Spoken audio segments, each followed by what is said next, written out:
কখনো কি মাথায় এসেছে যে কেন 1 মিনিটে ঠিক 60 সেকেন্ডই থাকে বা 1 ঘন্টায় 60 মিনিট 10 বা 100 নয় কেন? এর উত্তরটা কিন্তু লুকিয়ে আছে হাজার হাজার বছরের পুরনো এক সভ্যতার মধ্যে। চলুন আজ সেই গল্পটাই শোনা যাক। এই প্রশ্নগুলো আমাদের সবারই খুব চেনা, তাই না? আমরা তো রোজই ঘড়ি দেখি, কিন্তু কখনো কি একটু থেমে ভেবেছি যে এই সংখ্যাগুলোর উৎসটা আসলে কোথায়? ব্যাপারটা বেশ অদ্ভুত যে আমরা এমন একটা নিয়ম মেনে চলি যার কারণটাই হয়তো আমাদের জানা নেই। মজার ব্যাপার হলো এই সিস্টেমটা কিন্তু আজকের কোনো বিজ্ঞানী বা গণিতবিদের বানানো নয়।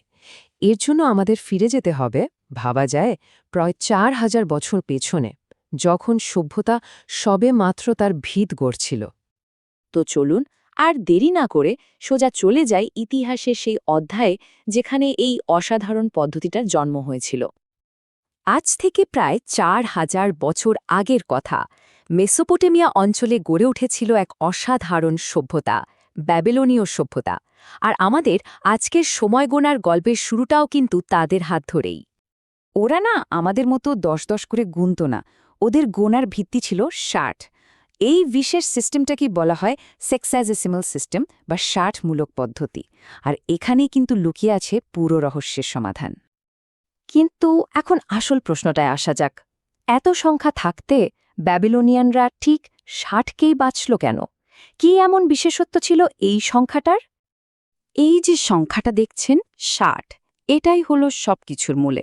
কিন্তু কেন কেন এই সংখ্যাটাই এত গুরুত্বপূর্ণ হয়ে উঠল? চলুন ব্যাপারটা একটু ভেঙে বোঝা যাক।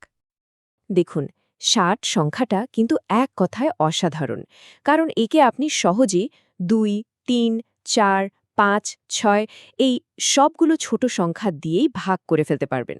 কোনো ভাগশেষ থাকবে না। প্রাচীনকালের গণিতবিদদের কাছে এটা ছিল সোনায় সোহাগা, বলতে পারেন একটা পারফেক্ট সংখ্যা। আর এই সুবিধার জন্যই ভাগাভাগির যে কোনো হিসাব নিকাশ করাটা হয়ে যেত অনেক সহজ আর একদম নিখুঁত। বিশেষ করে জ্যামিতির মতো বিষয়ে, মানে ধরুন কোণ মাপা বা বৃত্তের হিসাব করার জন্য, আর অবশ্যই সময় গোনার জন্য। এর থেকে ভালো আর কী বা হতে পারত? আর সবচেয়ে অবাক করা ব্যাপার কি জানেন? হাজার হাজার বছর পেরিয়ে গেলেও ব্যাবিলনিয়ানদের সেই জ্ঞান আজও আমাদের জীবনকে নিয়ন্ত্রণ করছে। কিভাবে? চলুন দেখি। এই যেমন ধরুন, বাবিলিনিয়ারা আকাশ পর্যবেক্ষণ করার জন্য একটা বৃত্তকে 360 ডিগ্রিতে ভাগ করেছিল, যেটা আমরা আজও জ্যামিতিতে ব্যবহার করি। ঠিক সেই একই যুক্তি থেকে সময়কে ভাগ করতে গিয়েই জন্ম হল 60 মিনিটের ঘণ্টা আর 60 সেকেন্ডের মিনিটের। তার মানে আমরা যে মিনিট বা ঘণ্টার হিসেব করি, কিংবা একটা বৃত্ত যে 360 ডিগ্রির হয়, এই সব কিছুর গোড়াতেই কিন্তু রয়েছে ওই একটাই সংখ্যা 60। ব্যাপারটা ভাবলে সত্যি অবাক লাগে। শেষ পর্যন্ত এটা বলাই যায় যে আমরা প্রতিদিন শুধু সময় দেখি না, আমরা আসলে বয়ে নিয়ে বেড়াই এক বিশাল প্রাচীন জ্ঞানের উত্তরাধিকার।